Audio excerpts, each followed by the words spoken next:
Greater ম্যানচেস্টারের সুপরিচিত সংগঠন euro Bangla অ্যাসোসিয়েশনের নতুন কমিটির অভিষেক সম্পন্ন হয়েছে। আরও থাকছে সহকর্মী আমিনুল হক ওয়েসের রিপোর্টে। ঐক্য, শান্তি ও অগ্রগতির প্রত্যয়ে Euro Bangla Association Greater Manchester ইউকের নবগঠিত কমিটির অভিষেক ও সাংস্কৃতিক অনুষ্ঠান অনুষ্ঠিত হয় স্থানীয় একটি হলরুমে।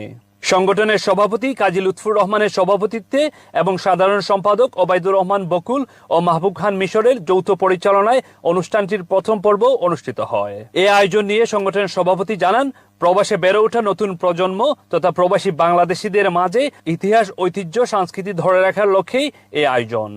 আমরা 2022 সাল থেকে এই সংগঠনটি তৈরি করেছি এবং এই কার্যক্রম চালাচ্ছি। আমরা বাংলাদেশের কৃষ্টি কালচার নতুন প্রজন্মের কাছে তুলে ধরার জন্যই আমাদের একমাত্র লক্ষ্য।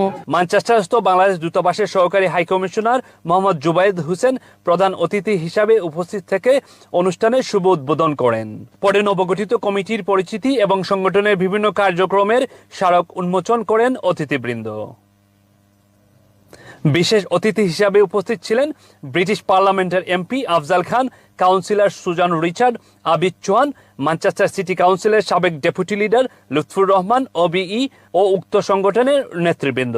অনুষ্ঠানের প্রধান অতিথি মোহাম্মদ জুবায়েদ হোসেন নবগঠিত কমিটির নেতৃবৃন্দকে শুভেচ্ছা ও অভিনন্দন জানিয়ে বলেন, আমাদের ইটালি, স্পেন, জার্মানি, ইউরোপের বিভিন্ন দেশ থেকে যারা এই দেশে এসেছেন ইউকেতে, তাদের একটা কমন প্ল্যাটফর্ম।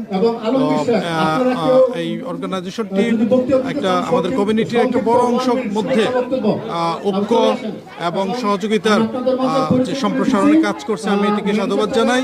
পরবর্তী পর্বে তুলসী ভৌমিকের পরিচালনায় উস্তাদ নুরুজ্জামানের তত্ত্বাবধানে সাংস্কৃতিক অনুষ্ঠানে সঙ্গীত পরিবেশন করেন লিনা পাল, দীপা ইসলাম, আঞ্জুম সহ স্থানীয় শিল্পীবৃন্দ। গ্রেটার ম্যানচেস্টার থেকে আমিনুল হক ওয়েস, এটিএন বাংলা।